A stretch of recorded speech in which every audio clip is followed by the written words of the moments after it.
Anong Yun. agency mo sa Pilipinas nung nag-apply ka? Nasa abroad ka, pero kinakapos ka pa rin. Nandito ka just to provide lang sa family mo, tapos Oo nga. minsan kinukulang ka Oo. pa. Paano ka? Paano pag may kailangan ka?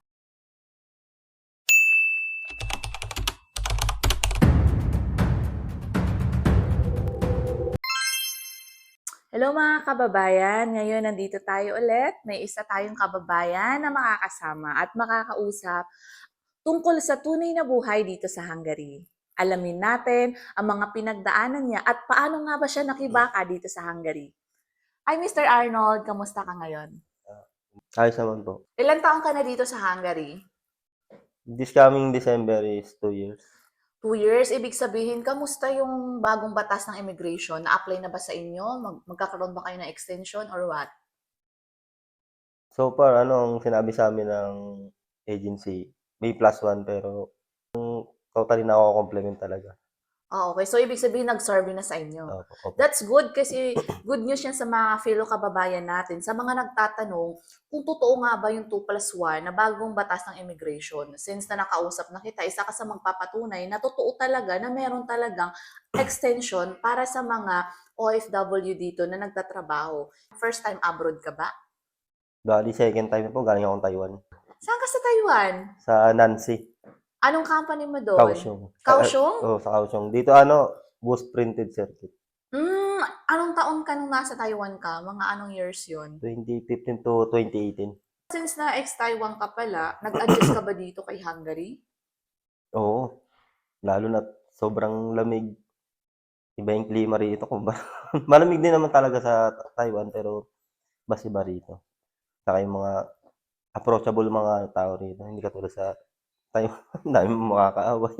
Talaga? Mm. Kamusta naman yung relationship mo sa mga kapwa Pilipino mo dito? Okay naman, ayos naman. Minsan nag-aano kami, nag yan party-party. Minsan para kasiyahan lang. Kahit papaano inom-inom konti para makalimot sa homesick yan, mga gano'n. So, na-homesick ka ba ngayon? Na-homesick pa rin kahit text na, hindi naman talaga mawawala yun kasi, 'di ba?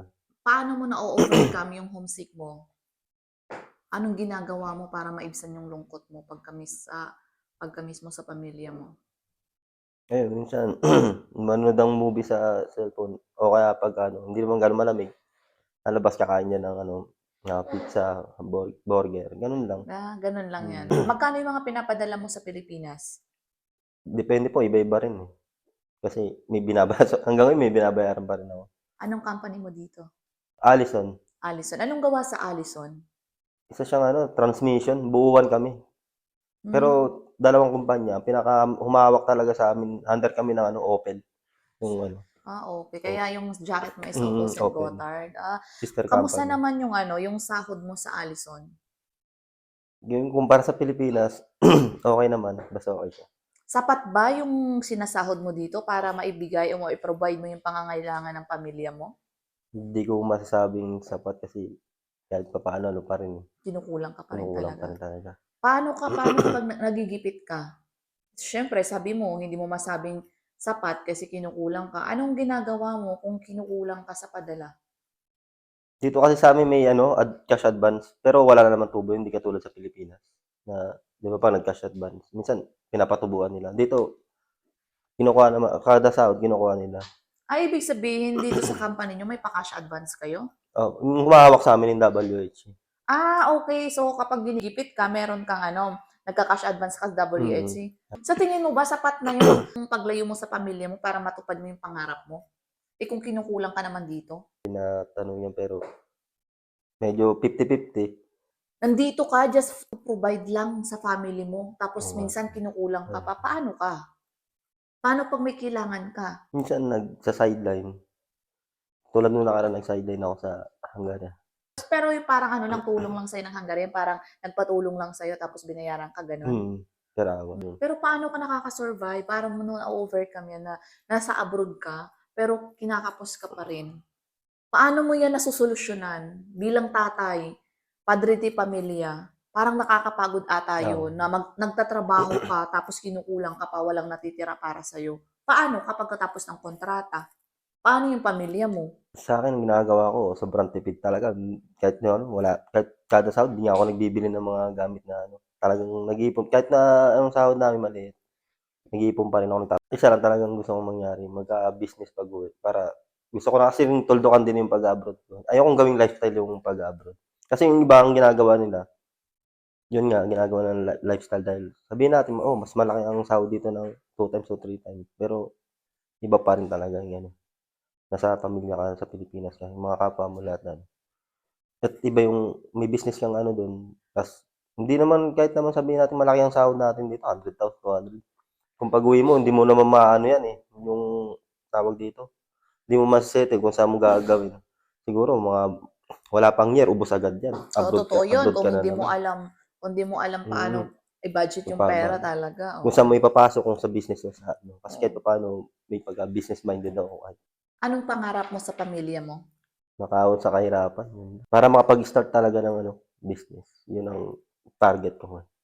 Kasi yung nasa Pinas ako, babalik sana ako ng Taiwan nun, naabutan ako ng pandemya kaya ano, hindi na ako nakabalik nun. Eh, dito ako nag-apply sa ano, ta's nakasuhan pa yung company namin nun dahil ano, kaya yung mga Pilipinong ano, hindi na nila parang tinanggap. Kaya dito Hmm. na ako nag-apply sa Hungary.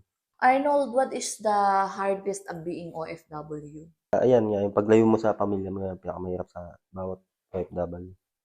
Kikilos at kikilos ka talaga kahit sabihin mong tinatamad, hindi pa puwedeng yan, tamarin talaga. Iba's iba ang mundo sa ibang bansa kaysa dun sa kinalakihan natin. Yun nga, kahit maliit ang sahod sa'tin, masaya naman, eh, dito kahit may pera medyo malaki, sabihin natin konti, mabigat pa rin, So, yun yung doble yung talaga bigat, yung oo. parang struggle mo, malayo sa family mo. Yun nga, number one homesick, ta's yung maalala laging nagsising-sing yung masayang ala-ala na 'pag nandun ka. Ito, tulad na itong ngayon summer sa'tin, 'di ba, swimming, yun, kakasama kayo. Maalala mo lang din. Ano yung importante sa'yo? Pera o pamilya? Pangarap o pamilya? Sa ano, may pinag-compare ako sa ganyang tanong, eh. Yung kay Dolphy dati, tinanong ng ganyan si Dolphy, sabi ni Dolphy, "Anong importante kung trabaho o pamilya?" Ang pinili niya, trabaho kasi may purpose, eh, kaya sinagot niya na trabaho para yung pamilya niya mabuhay niya. Kasi kung pamilya lang, paano ka kakain ta's paano mo ibigay yung mga wants nila, 'di ba? Oo, tama naman yun. Nung unang dating mo dito sa Hungary, ano yung mga most unforgettable moments mo? Kaya siyempre pinakauna-una talaga lahat sa'tin, lalo yung nag-i-snow, 'di ba? 'Pag Ay, nag-i-snow, first time sa oo. snow. Pero nung una, ignorante ako pero tumagal ano na pala, perwisyo na pala. Kasi nagba-bike ka. Oo, sabi ko ta's sobrang lamig, sabi ng akala niyo maganda yung yelo-yelo na yan, kasi nasa Pinas tayo dream natin, 'di ba? Pero Oo, na-encounter na natin, wala. Sabi ko parang ayoko na. ayaw mo na. Oo, yung unang ano namin kasi hindi pa namin alam yung mga rules kung ano mga ano sa katrabaho namin Hungarian, eh. Ano pa nagkakasabay sa CR mga Ay, gano'n? pati sa locker, nakaano pala sila dala rito. Ano, naguhubad Oo, hubad talaga? talaga kita mo talaga dun ka lang magugulat, 'di ba? Sa Pinas wala naman magugulat, wala. Sabi ko ito hubad-hubad talaga sila rito talagang ano, yun, Anong agency mo sa Pilipinas nung nag-apply ka? pilor, eh, pilor. Pilor? Oo. Actually, parang ano, eh, incident lang nangyari dito sa'kin sa Hungary. Kasi selected na ako sa ano, sa Malaysia. Hmm, okey. Ta's yung pumunta ako sa Pilor, pinupunta nila ako nung ano nun, ng alauna. Dumating na ako 5:00 kasi galing akong medical. Mm. Nagdahilan na lang ako kay ano, kay Jenny ba yun, So, pinili mo pa o rin yung Hungary? oo, Ibig kasi sabihin para ka dito? So, ano, ibig sabihin may mas magandang opportunity na nag-aantay hmm. sa'yo dito. Ano naman masasabi mo sa mga kapwa nating kababayan na nag-a-apply sa Pilipinas na nangangarap kay Hungary? 'Pag silang susuko kahit ano, kahit naman ako na ano, ex-abroad na, nafi-feel pa rin talaga. Hindi naman totally yung ine-expect mo. Kahit sabihin mo sobrang talino mo, kung hindi naman para sa'yo yung ano, hindi rin ibibigay. Number one, pray talaga. Ano naman yung masasabi mo sa mga kapwa nating kababayan na nandito sa Hungary na naho-homesick? Laban lang ta's lagi niyong ano, kausapin yung family niyo at isipin niyo lagi yung ano, magpapasaya sa inyo, huwag yung magpapalungkot. Bili ka ng mga gusto mo, i-treat mo yung sarili mo, mga pagkain o nasa iyo na kung damit o ano, Yung magpapasaya yung sa'yo nagpapasaya sa'yo, talaga? oo. Pero alam mo, Pero minsan 'pag summer 'tong gusto ko rito. summer, kasi? Oo, nakasilaw pag summer.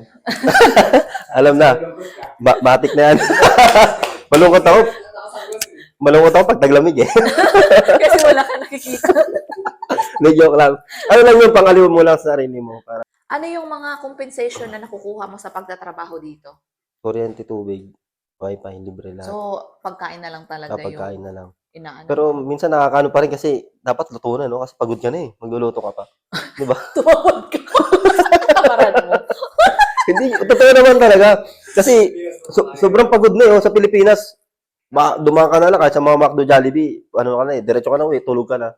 Dito pipilitin mo pa talaga yung katawan mo kahit sabi mo. Kaya Kailangan. minsan nagluluto ako rito, ang sigang ko, honestly, totoo talaga yan. Maabot pa ng 3 days. 3 days sa akin, yung sinigang, basta yung matagal. Yung ano. Mm-mm. Pero okay na rin.